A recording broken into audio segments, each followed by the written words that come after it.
इससे तो एक ये चीज स्पष्ट हो गई। और कह रहे जो उद्यावली में हम जो द्रव्य देंगे उसका भागाहार कितना होगा, तो कह रहे उसका भागाहार असंख्यात लोक प्रमाण। असंख्यात लोक प्रमाण एक लोक में असंख्यात प्रदेश होते हैं, जितने भी अपना पूरा 3 लोक संबंधी जो एक लोक है 343 खंडाजी प्रमाण, कह रहे उसमें जितने प्रदेश हैं उन पर एक सुई की नोक के बराबर स्थान पर भी असंख्यात प्रदेश होते हैं, और उसमें भी असंख्यात, क्योंकि लोक के असंख्यात प्रदेश होते हैं। तो कह रहे पूरे जितने लोक के प्रदेश हैं उन प्रदेशों को एक असंख्यात से गुणा कर दो तो कितने हो जाएंगे, असंख्यात लोक के प्रदेश हो जाएंगे। फिर ऐसे असंख्यात लोक के प्रदेश जितने होते हैं उनसे उसको भागाहार देना है। तो ये भागाहार बहुत बड़ा हो गया। जब भागाहार बड़ा होएगा तो जो एक भाग आता है वो बहुत कम आता है, यानी उद्यावली में द्रव्य बहुत कम दिया जाता है। और बहुभाग जो आएगा उसको अपन गुण श्रेणी में देते हैं। और सबसे पहले आकर्षित किया हुआ द्रव्य का जो बहुभाग था उसको हमने उपरतन स्थिति में दिया। इसको यदि सबसे पहले संक्षेप में समझ लो, गाथा में फिर पूरी क्लियर हो जाएगा कि सबसे पहले तो सत्ता में स्थित द्रव्य, जैसे हमें मिथ्या की गुण श्रेणी करना है तो सबसे पहले तो हम क्या करेंगे, मिथ्या संबंधी द्रव्य को निकालेंगे। कैसे निकालेंगे, तो कह रहे हैं जो समय प्रबद्ध है, एक समय में जो समय बताया है तो उस समय प्रबद्ध में 7 कर्म का 7 का भाग देंगे। एक सामान्य से करें, वैसे तो सबका विभाजन अलग अलग है कि किसको कितना द्रव्य दिया जाता है। एक समझाने के लिए कह रहे हैं कि आयु कर्म के द्रव्य को कम कर देंगे। मान लो 8 कर्म बांधे अपन ने, तो आयु, वैसे तो यहाँ पे आयु कर्म का बंध होना नहीं है, लेकिन कह रहे आयु कर्म भी बांधते हैं, गुण श्रेणी रखते हैं कभी कभी, तो कह रहे आयु कर्म को अलग करना है, 7 कर्मों को करना है। तो 7 कर्म में जो एक समय पर बाधा है उसमें 7 का भाग देंगे, तो 7 है ना, एक मोहिनी कर्म का द्रव आ जाएगा। फिर कह रहे मोहिनी कर्म का जब द्रव आया तो मोहिनी की तो मोहिनी कर्म है, सर्वघाती द्रव्य है, देशघाती द्रव्य है, तो उस मोहिनी कर्म के द्रव्य में अपन पहले फिर एक अनंत का भाग देंगे। जो बहुभाग आएगा उस देशघाती द्रव्य में, एक भाग आएगा वो सर्वघाती द्रव्य। अब सर्वघाती द्रव्य में जो मोहिनी कर्म की जो सर्वघाती प्रकृति है उनमें द्रव्य दिया जाएगा। मतलब इसका बहुत विभाजन है, पता नहीं भगवान केवल ज्ञान में कैसे ये सब चीज आए। फिर उसमें 17 का भाग देंगे, तब जाकर के एक मिथ्यात्व का द्रव आ गया, क्योंकि 17 सर्वघाती प्रकृति 17 है मानी है उसकी अपेक्षा से, तो फिर एक मिथ्यात्व का द्रव। अब जो मिथ्यात्व का द्रव आया वो 1.5 गुणानी प्रमाण आया। अब 1.5 गुणानी प्रमाण मिथ्यात्व के द्रव में हम उत्कर्षण अपकर्षण भागाहार का भाग देंगे, तो जो आएगा एक भाग उसको अपकृष्ट द्रव्य कहेंगे। उस अपकृष्ट द्रव्य में फिर पल के संख्यात विभाग का भाग देंगे, तो जो बहुभाग द्रव्य वो प्रतन स्थिति में देंगे, एक भाग में असंख्यात लोक का भाग देंगे, तो जो बहुभाग आएगा उसको गुण श्रेणी में देंगे, एक भाग उद्यावली। पूरी कथा इतनी है, इसलिए इसको गाथा में पढ़ रहे हैं, समझ में आएगी। पहले सबसे पहले तुमने बता दिया कि उद्यावली में देने वाले द्रव्य का भागाहार है असंख्यात लोक का प्रमाण। अब आगे की गाथा में पढ़ेंगे। ओ कट्टिद इग भागे, बोलो। इग भागे पल्ला संख्येन भाज दे तत्थम, पल्ला संख्येन भाज दे तत्थम, बहुभागमिदं दब्बम, बहुभागमिदं दब्बम, और लिख दे सुने खवदे, तुम नेखवदी। ओ कट्टिद इग भागे पल्ला संख्येन भाज दे तत्थ, बहुभागमिदं दब्बम, और लिख दे सुने खवदे। ओ कट्टिद इग भागे पल्ला संख्येन भाज दे तत्थ, बहुभागमिदं दब्बम,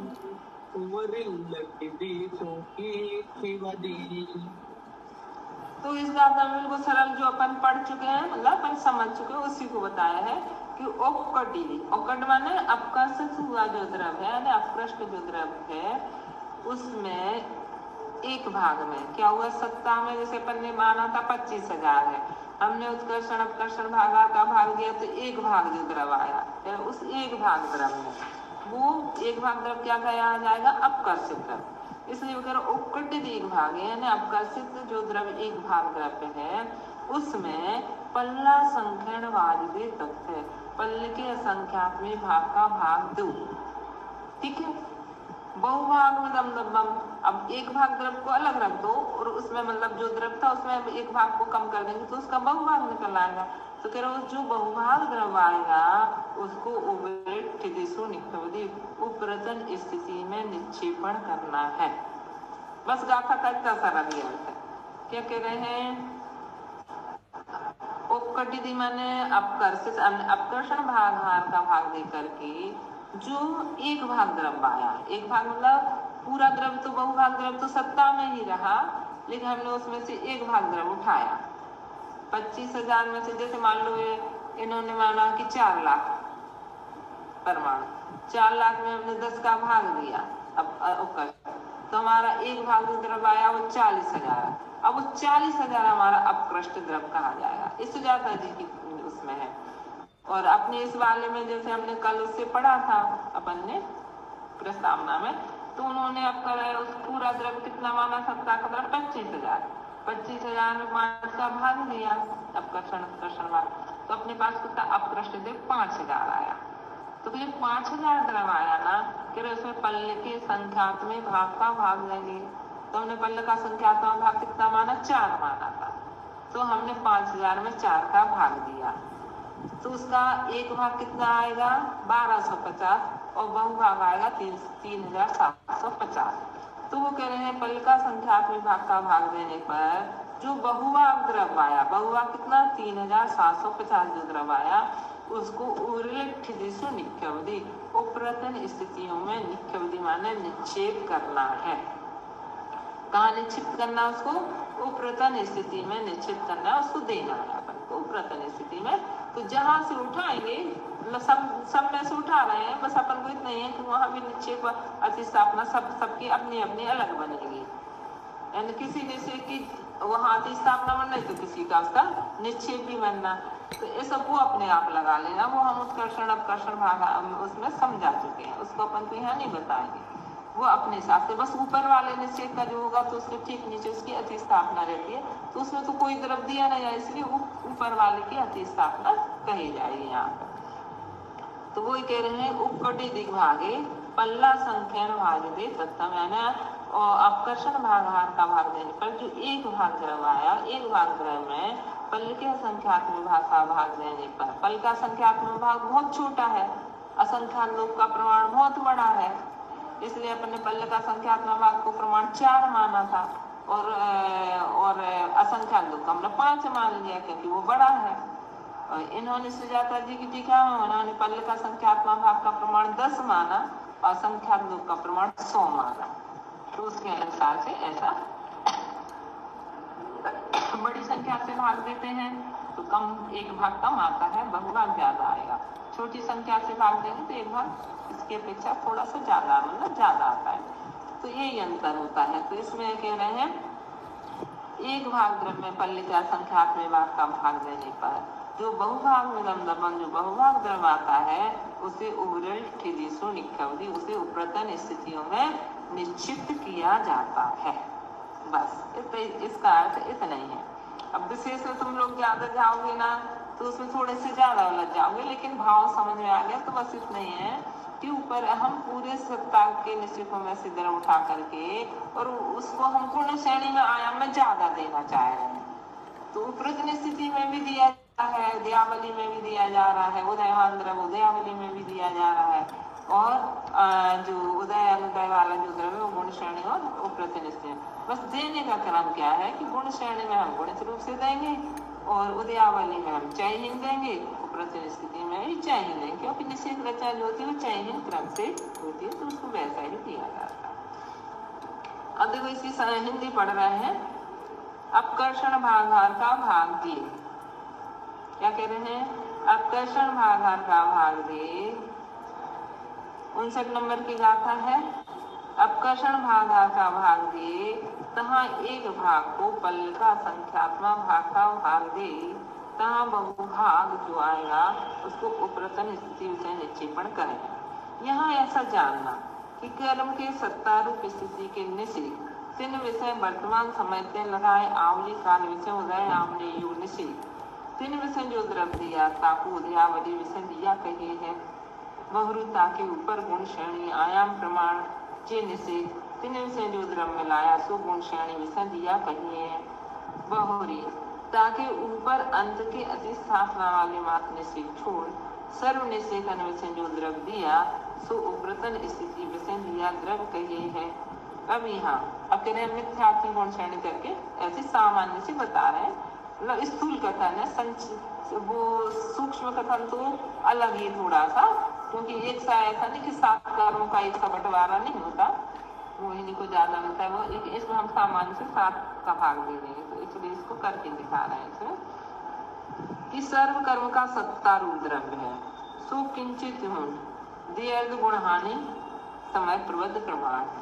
पूरा द्रव्य कितना है, कभी भी अपन पूछेंगे तो अपने पास जो द्रव्य सत्ता का द्रव्य था वो 1.5 गुण हानि प्रमाण रहता है। 1.5 गुण हानि प्रमाण से मतलब क्या होता है कि जो अपना द्रव्य रहता है वो नाना गुण हानि में रहता है, और लेकिन वो चयहीन क्रम से रहता है, लेकिन सारे द्रव्य को यदि जोड़ दिया जाए तो 1.5 गुण हानि का जो द्रव्य जितना कहलाएगा वो उतना बनता है उसका, इसलिए उसको 1.5 गुण हानि समय। सत्ता में कभी भी द्रव्य रहेगा 1.5 गुण हानि प्रमाण ही रहेगा। 1.5 गुण हानि का मतलब 1 गुण हानि और आधी गुण हानि। तो ऐसी मतलब पहला वाला जो निषेध है उसको 1.5 गुण हानि, यानी जैसे अपन की 8 गुण हानि आयाम का प्रमाण 8 है तो 12 गुना द्रव्य कम से कम सत्ता में रहता है। तो सर्व कर्म का सत्ता रूप द्रव्य जो है सो किंचित दीर्घ गुण हानि गुणित समय प्रबंध प्रमाण है, यानी एक समय में जैसे 6300 परमाणु बंधे तो 6300 परमाणु को 12 से गुणा कर दो। तामे आयु के द्रव्य को घटाने को किंचित अब आयु कर्म का भी द्रव्य है, अपन का बुद्धिमान आयु का द्रव्य तो है ही, पर बुद्धिमान तो हो बंध नहीं रही, लेकिन सत्ता में तो बुद्धिमान आयु का भी द्रव्य है, तो कह रहे कि क्योंकि आयु कर्म की गुण श्रेणी नहीं होती इसलिए उसको अलग कर देंगे। आयु का द्रव्य घटाने को किंचित करना, तो कुछ थोड़ा सा हटा दो उसमें से, अब से जो द्रव्य बचा फिर उसमें 7 मूल प्रकृतियों के विभाग के अर्थ 7 का भाग दिए हैं, तो फिर मोहिनी कर्म का द्रव्य आ जाएगा बहुरी।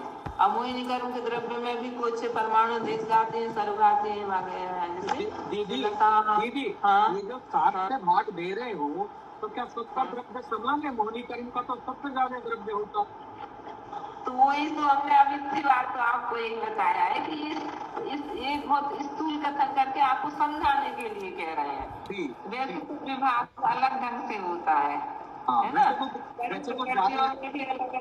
एक ही प्रकृति में अलग अलग बनने, जब प्रदेश बनने उसका बंटवारा पड़ा था वो होता है कि सबसे ज्यादा द्रव्य वेदनी को दिया जाता, फिर उसके बाद मोहिनी को, उससे थोड़ा कम, उससे कम ज्ञानावरण दर्शनावरण अंतराय को एक साथ दिया जाता है, और फिर उसके बाद नाम गोत्र को दिया जाता है उससे कम, और सबसे कम द्रव्य दिया जाता आयु द्रव्य।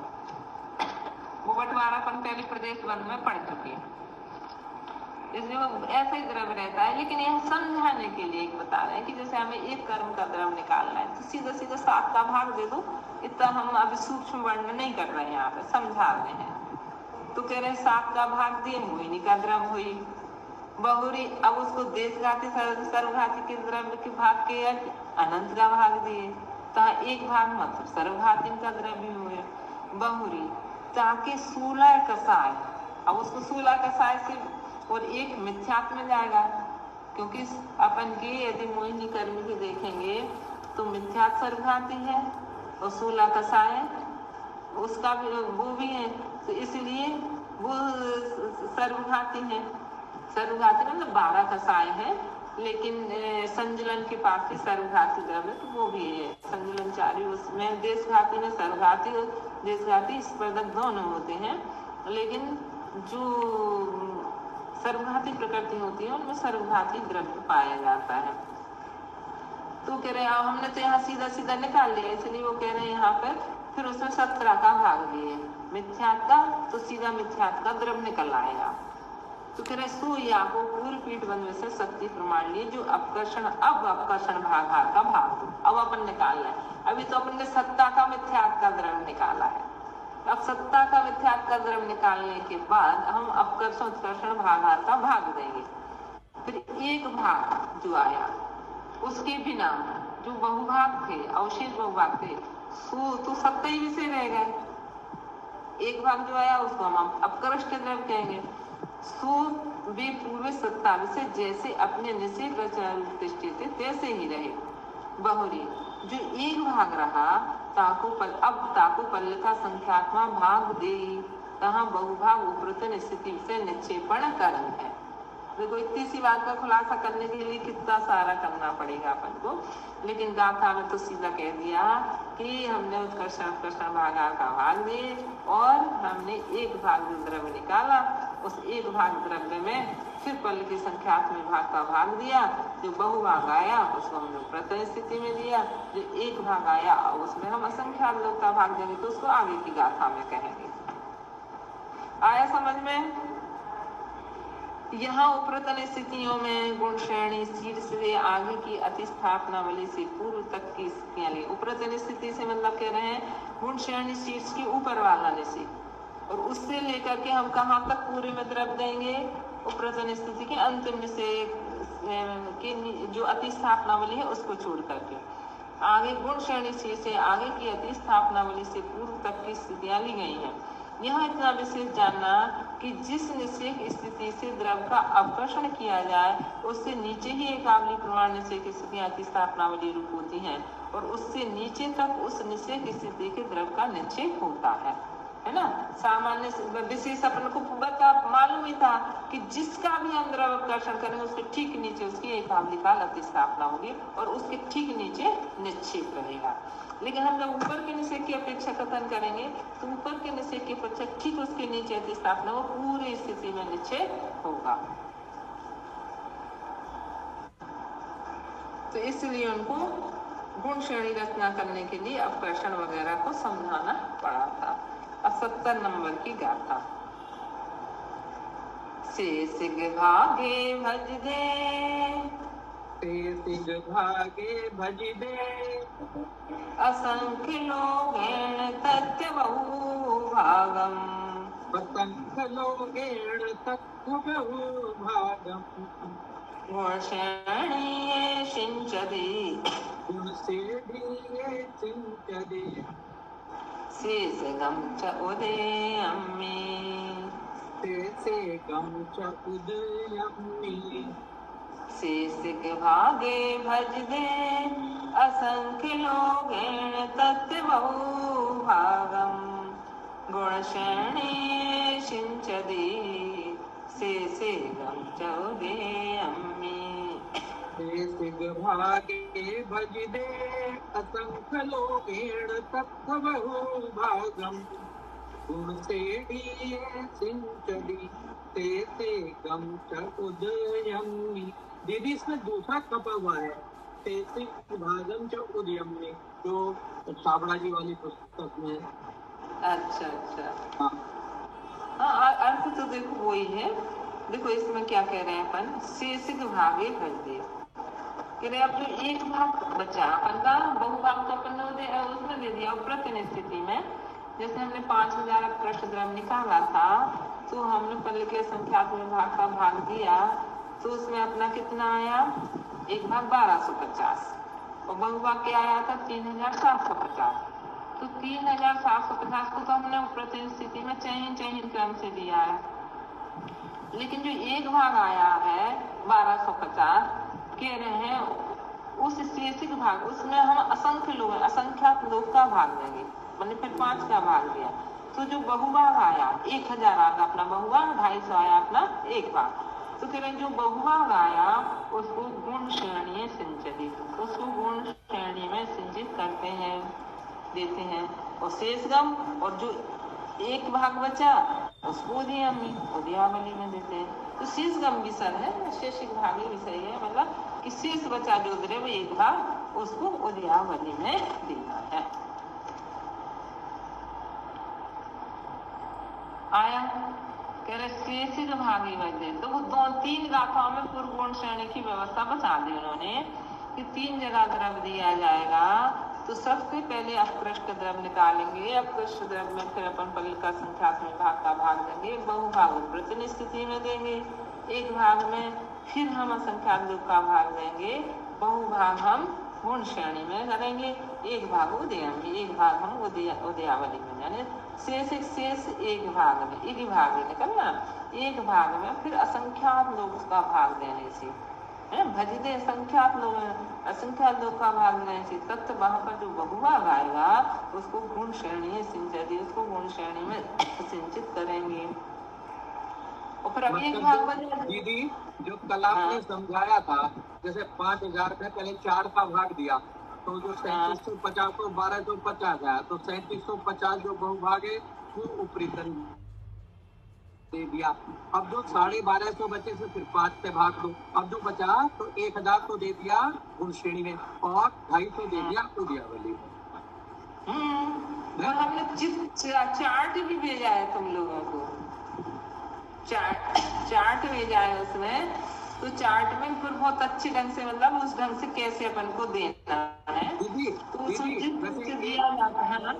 एक बात लगती है हमें, जैसे लिखने वाले आचार्य नेमिचंद महाराज और टीका पढ़ने वाले जैसे टोडरमल जी की टीका पढ़ रहे हैं, या सुजाता जी, कोई भी हो जो कर रहे हैं, और फिर पढ़ाने वाली रेखा दीदी और पढ़ने वाले, तो सारे के सारे कोई मिनिमम उनकी क्वालिफिकेशन और वो एलिजिबिलिटी क्राइटेरिया होना चाहिए तो समझ में आए।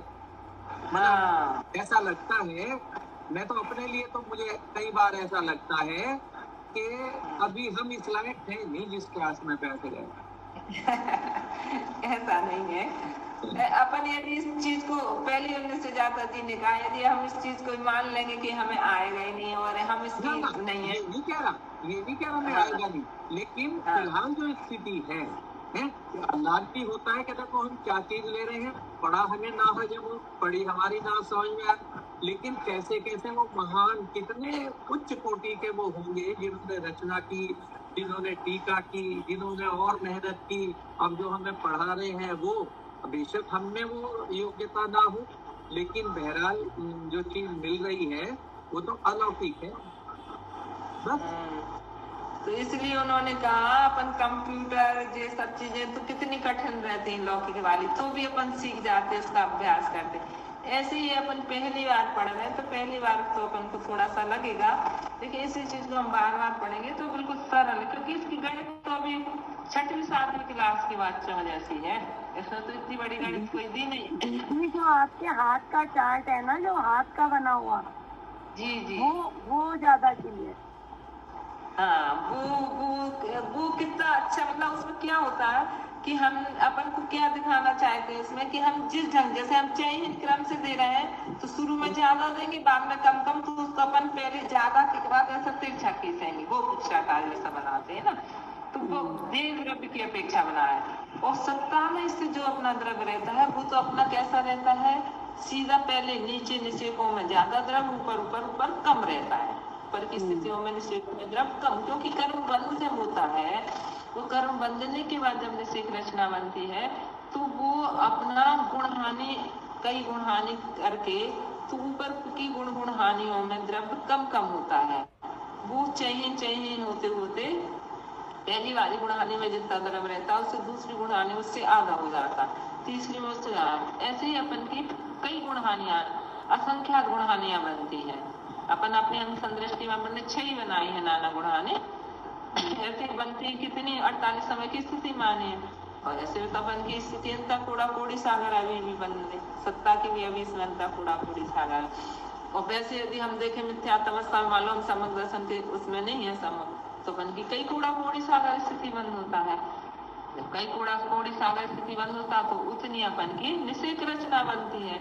इसी से तो एक भाव में बाधा हुआ कर्म वो असंख्यात भाव तक उदय में चलता है, आज बांध रहे हैं कोई कर्म, और यदि हमने 70 कूड़ा कोड़ी सागर की स्थिति बांध ली मान लो, तो उसकी जो निषेक रचना बनेगी वो 3.5 कल्पकाल तक बनेगी।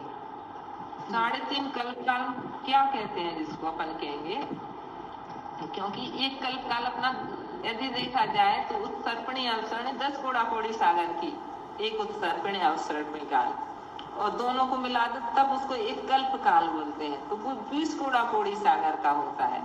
और ऐसी अपन की 20 कोड़ा कोड़ी 20 कोड़े से 3 कल्प काल निकलेंगे, जब 7 कोड़ा कोड़ी सागर और आधा कल्प एक उत्सर्पणी अवसरणी और ले लो उसमें आधी, तो मतलब पूरा कल्प काल ले लेकर एक अवसर्पणी अवसरणी जो भी वो ले लेंगे तो वो 3.5 बनेगा।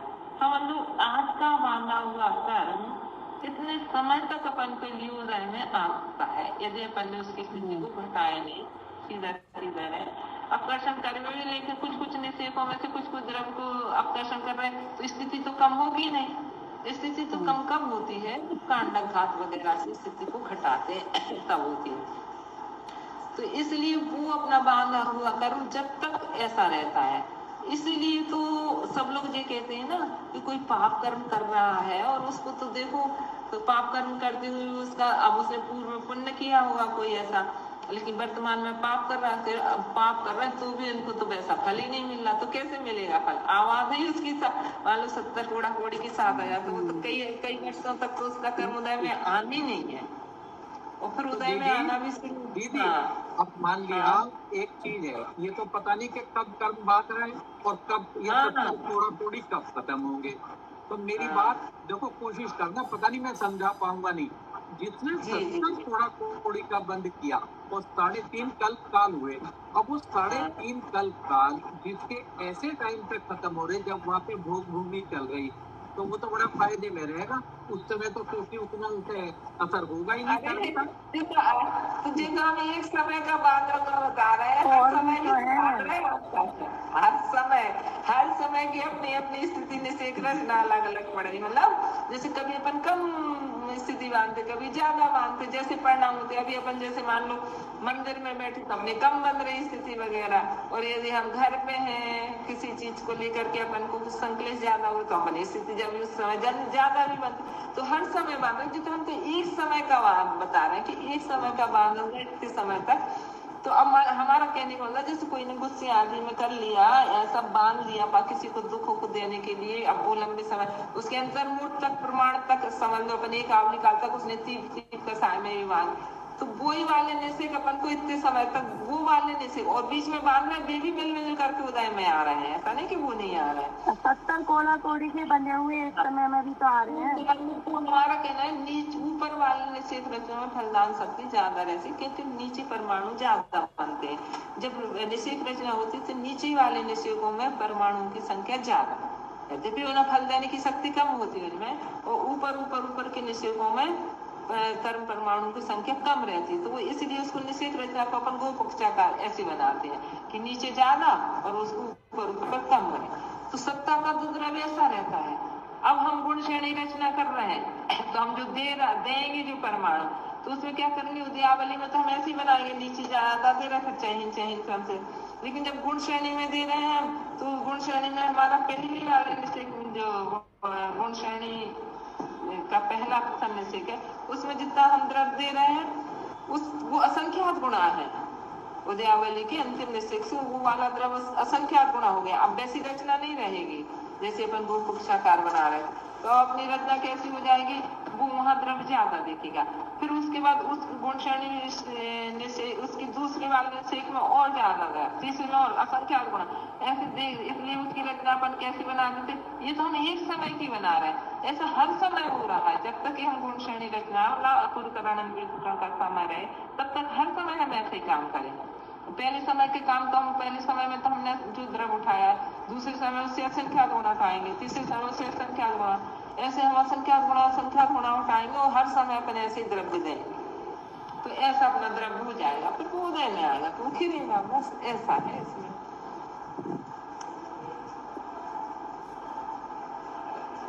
तो इसलिए वो बता रहे थे, सर चकरा जाता है सारी कैलकुलेशन करते करते, क्या हम कर रहे हैं, कहाँ जाएंगे, क्या होगा, कैसे भूखेंगे। कुछ चीजें ऐसी हैं कि वो कर्म भी द्रव्य छेद काल भाव को, अब भले निषेध रचना ऐसी है उससे कुछ देना देना नहीं, लेकिन यदि हमारा द्रव्य छेद काल भाव नहीं होगा तो वो उदय में नहीं आएंगे, वो तो बदल करके उदय में आएंगे। अभी तो कुल तक चेंज हो जाता है। इसलिए कर्म के विषय में अपन को कुछ नहीं मालूम होता। आज अपना समय खूब अच्छा चल रहा, कल अपने साथ क्या हो जाए कुछ भी नहीं कह सकते।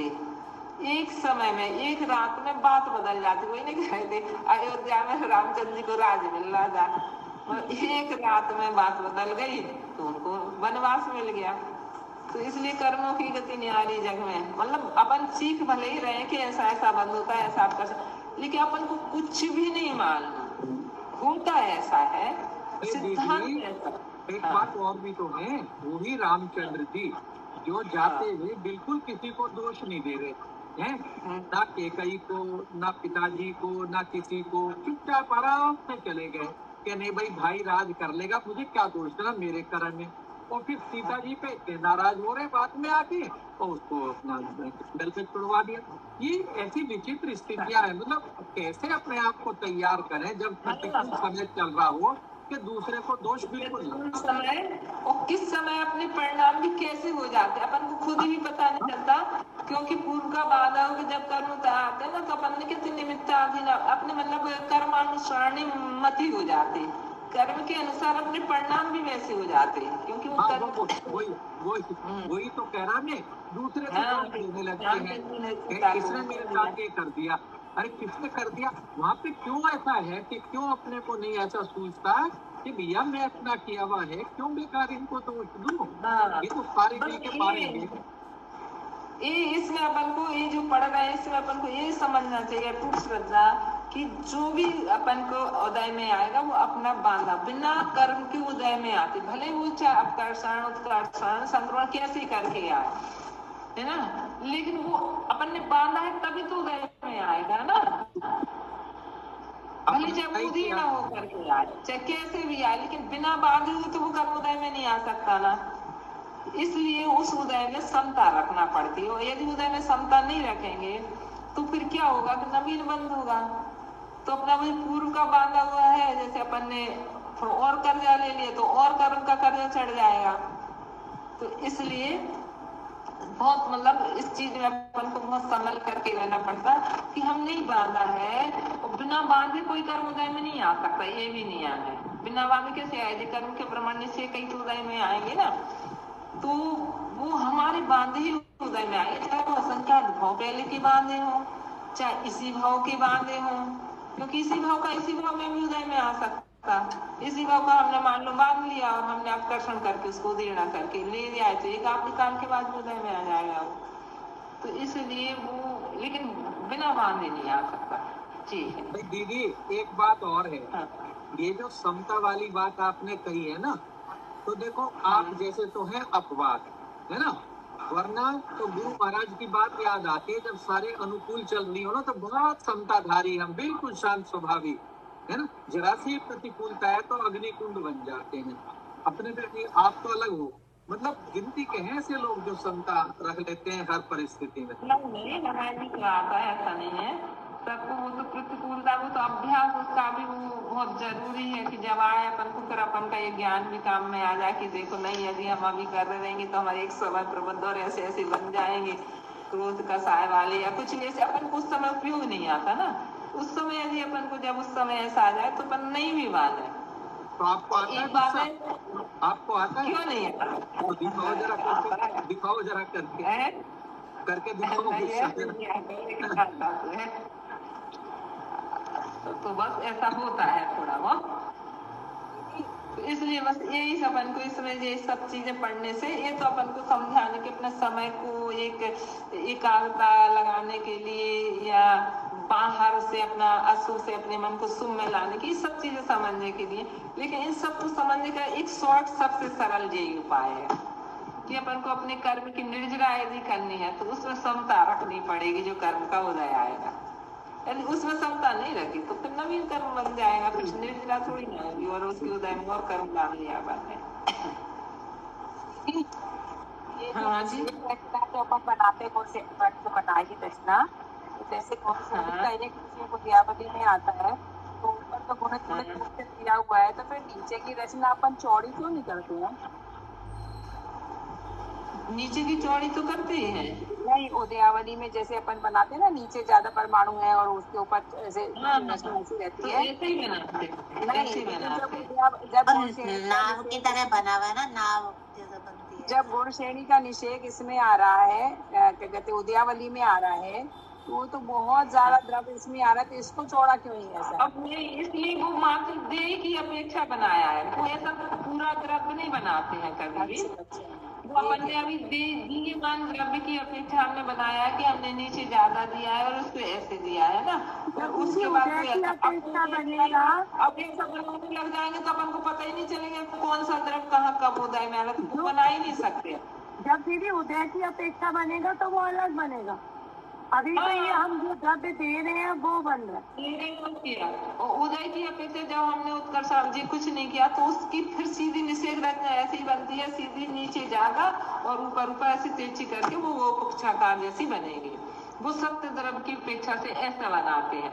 लेकिन जब हम समझाने के लिए दो ही चीज समझा सकते हैं कि हमारा सत्ता का द्रव्य ऐसा था और उसके बाद हमने जो द्रव्य दिया संग से दिया, फिर ऐसे बनाएंगे कि दोनों अब दीयमान द्रव्य और दृश्यमान द्रव्य दिखाएंगे। वो दृश्यमान द्रव्य में फिर वही दिखाएंगे कि पहले का द्रव्य इतना था, वर्तमान का हमने इतना मिलाया तो अब वो इतना, लेकिन उसकी रचना नहीं बना सकते, क्योंकि रचना कैसे बनाएंगे, अपन को कुछ पता ही नहीं है कि कौन सा द्रव्य का कौन सा निषेक है अभी, क्योंकि अपन ने पूर्व का जैसे कोई बांधा है वो अंतिम निषेक होगा तो उसका सबसे कम परमाणु थे, अब उसी समय जो बांधा उसका वो पूरा नहीं समझा सकते। ये तो समझाने के लिए ऐसे ही बनाएंगे कि मेन रचना इस ढंग से होती है। अपन पढ़ते थे पर सब पट्टिका वाला वो बराबर हो गया, वो फिर वो उस हिसाब से दिखाते हैं जब वहां पे दिखाते हैं तो। आपकी आवाज बंद हो गई।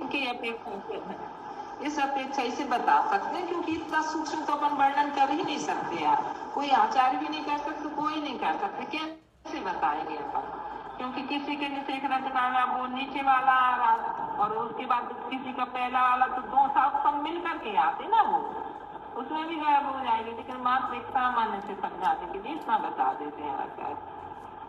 दीदी उदयावली में कोई अपकृतित द्रव्य है, कोई उत्कर्षित द्रव्य है, कोई गुण श्रेणी वाला है, तो पता नहीं आ जाएगा। अब वो थोड़ी ना सब ऐसे ही रहेगा कि कम चाहे ही नहीं रहेगा, लेकिन वो अपन ने थी जब रचना ऐसी थी, इसलिए तो 70 नंबर की गाथा समझ में आ गई है ना। 69 और 70 नंबर की गाथा में, और उसके पहले एक गाथा और 68, 69 और 70, ये तीन गाथाओं का दीदी आपने शुरू में समझाया था, वो तीन गाथाओं का अर्थ हो गया पूरा मिलके। हाँ, जो हमने शुरू में समझाया और जो चार्ट दिया है पूरा, वो तीन गाथाओं का दिया है। तीन गाथाओं को आगे भी इसी संबंधी गाथा आएगी, वो हम चैन के ढंग से देंगे, तो वो भी इसमें निकालेंगे इसकी भी गणित, तो ये भी निकलेगा अभी आगे के विषय में। लेकिन विशेष रूप से द्रव्य देने का विधान कर दिया इसमें कि इस ढंग से देना है कि बहुभाग यहाँ देना है, एक भाग यहाँ देना है, यहाँ चैन क्रम से देना है, यहाँ गुणित क्रम से देना है। अब आगे भी करेंगे इसी को कि उदयावली में चैन ढंग से कैसे निकालेंगे, उस द्रव्य को देंगे निकालेंगे, तो उसमें आगे की गाथाओं में करेंगे।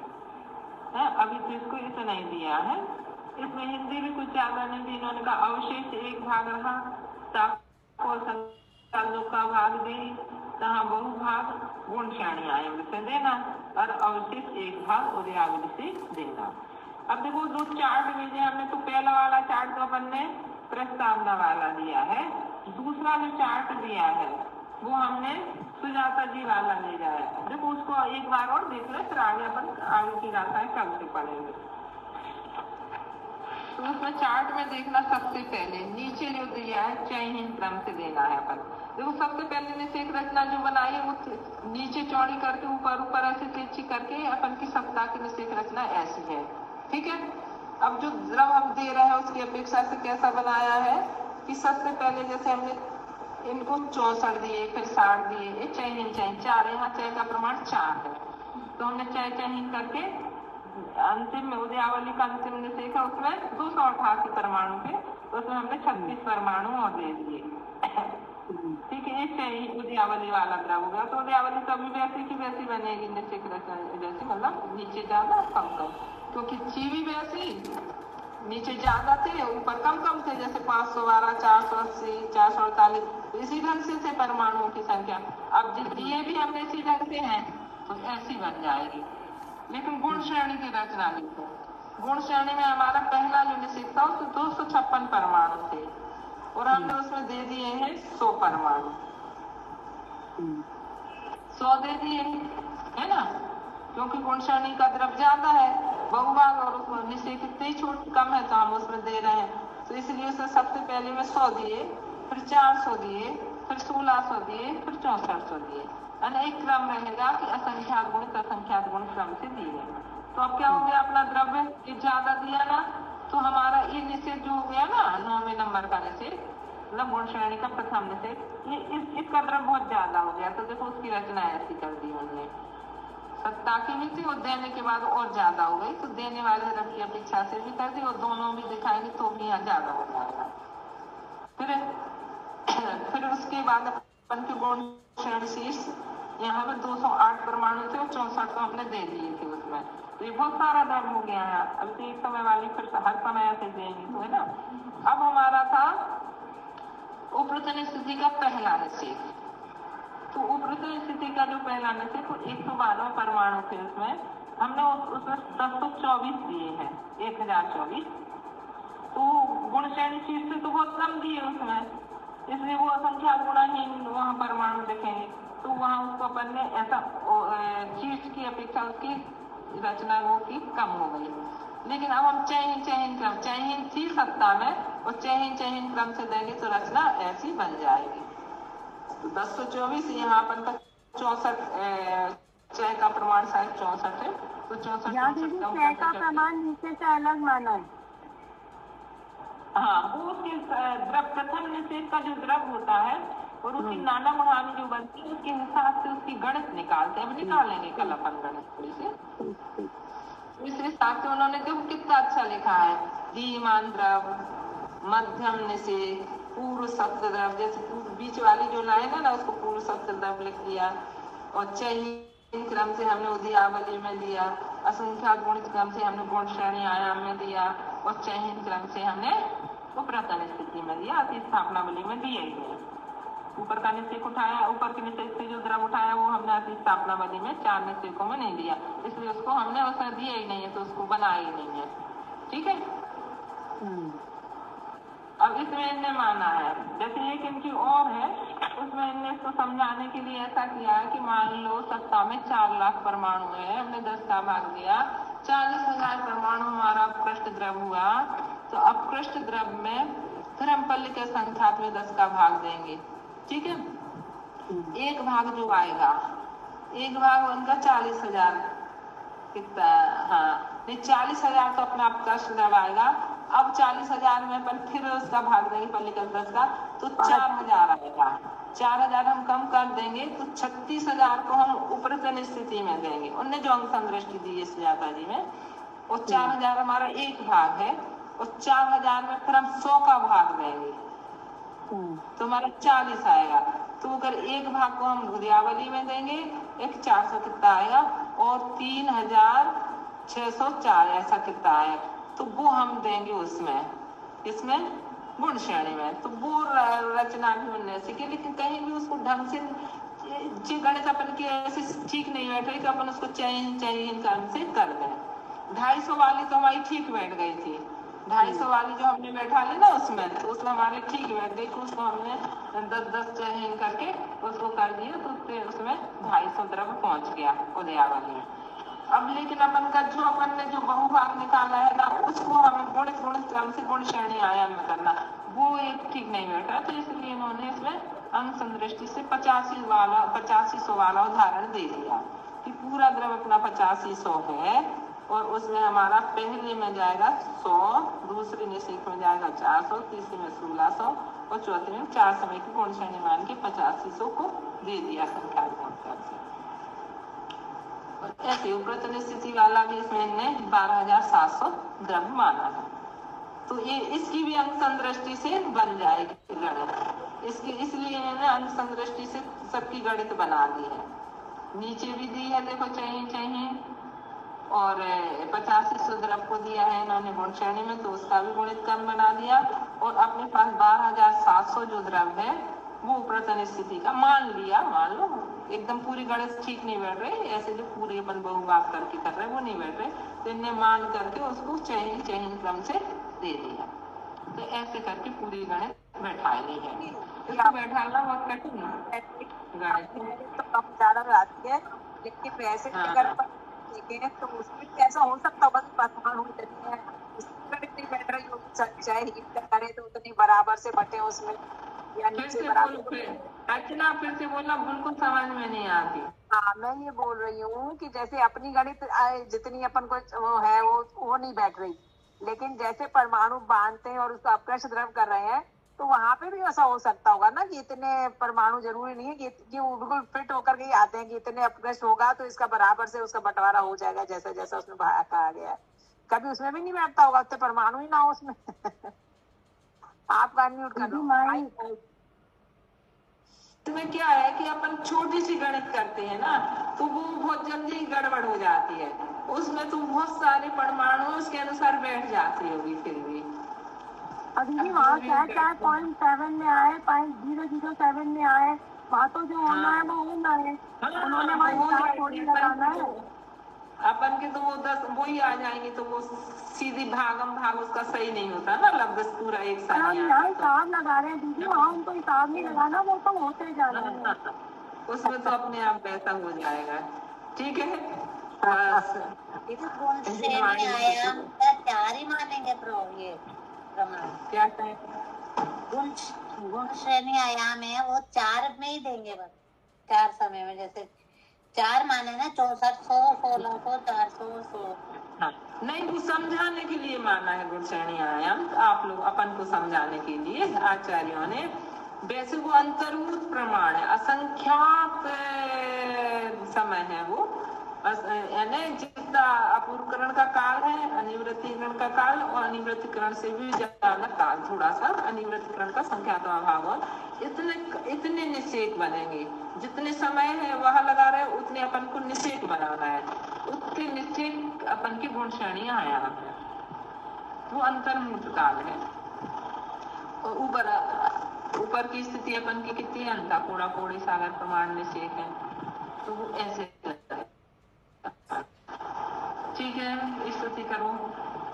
बोधि समाधि परिणाम शुद्धि सात्मोपलब्धि सिद्धांत सिद्धि चिंतामणि चिंतित वसुदाने संबंध मानस ममास्तु दे। 9वां नंबर।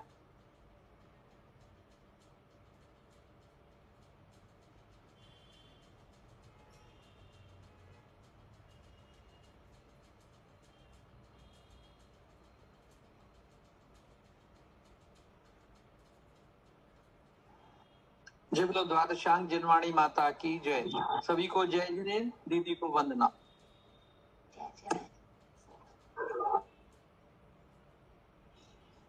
दीदी को वंदना, सभी को जय जिनेन्द्र। वंदना दीदी, जय जिनेन्द्र अंकल, जय जिनेन्द्र सबको। जय जिनेन्द्र सबको, जय जिनेन्द्र, दीदी को वंदना।